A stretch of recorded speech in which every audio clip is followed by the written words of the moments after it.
नमस्कार दर्शक बंधु जय जगन्नाथ कथा ओडिशा न्यूज चैनल को पुणी थे आपण स्वागत। तो दर्शक बंधु चलतु मु आपण नहीं आसी आज धमाकेदार 10टी बड़ खबर। तो शेषर न्यूज टी आपण मानक खूब आश्चर्यजनक कर। तो दर्शक बंधु चलतु भिडियो को आरंभ करवा। तो ओडिशा रे मौसमी वर्षार प्रभाव होइछि। तो दर्शक बंधु दीर्घ दिन धरी गरम रे आपण माने पीड़ित होउतले। तो सेही पई वर्षार आरंभ होबार संभावना रही। ओडिशार दक्षिण पश्चिम मौसुमी वर्षा प्रवेश कर सारी। भुवनेश्वर कटक पुरी गंजाम सह सबु जिल्ला रे वर्षा होइछि। आगामी 24 घंटा मध्य अधिक वर्षा होबार संभावना रही। चाषी मानक मध्य खुशीर लहरी देखा मिली।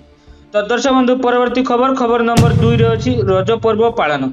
तो रज पर्व पालन चली खूब जोरदार सहित सारा ओडिशार रज पर्व धूमधाम रे पालन होउछि।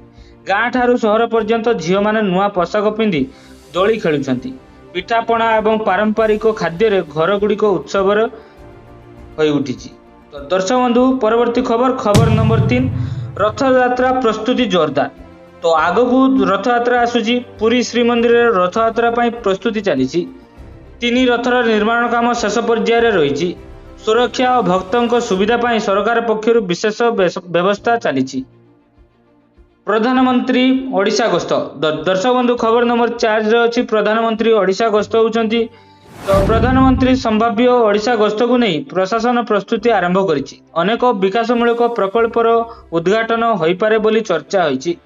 तो दर्शक बंधु खबर नंबर 5 रे रही छात्र छात्री बड़ खबर।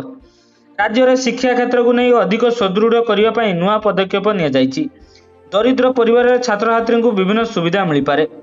तो दर्शक बंधु खबर नंबर 6 रे रही चाषी खुशी खबर। वर्षा आरंभ होइतिबारु धान चाष पई चाषी माने प्रस्तुति आरंभ करिसेंती। कृषि विभाग मध्य विभिन्न सहायता योजना घोषणा करा जाइछि। तो दर्शक बंधु परवर्ती खबर नंबर 7 ओडिशा रे नुआ नियुक्ति सुजोग आरंभ होइछि। विभिन्न सरकारी और बेसरकारी विभाग रे नियुक्ति नै अपडेट आसुछि। तो दर्शक बंधु नियुक्ति अपडेट जानिबा पई चैनल को लाइक एवं सब्सक्राइब करि रखिथांतु जहा फल प्रत्येक अपडेट आपण जानि परिबे। तो दर्शक बंधु परवर्ती खबर नंबर 8 सड़क सुरक्षा अभियान। राज्य में बढ़ुवा सड़क दुर्घटना को नहीं नजर में रखी पुलिस पक्षरु स्वतंत्र अभियान आरंभ करा जाइछि। तो दर्शक बंधु परवर्ती खबर नंबर 9 स्वास्थ्य सेवार नुआ पदक्षेप। राज्य सरकार स्वास्थ्य सेवा को अधिक सुदृढ़ करने नुआ योजना आणुछंती। ग्रामांचल में मध्य स्वास्थ्य सुविधा वृद्धि पर जोर दिया जाइछि।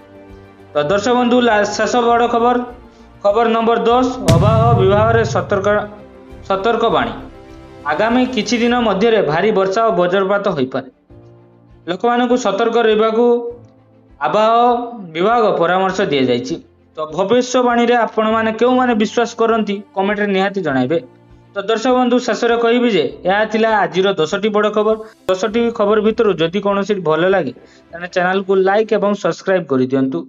रहउची जय जगन्नाथ।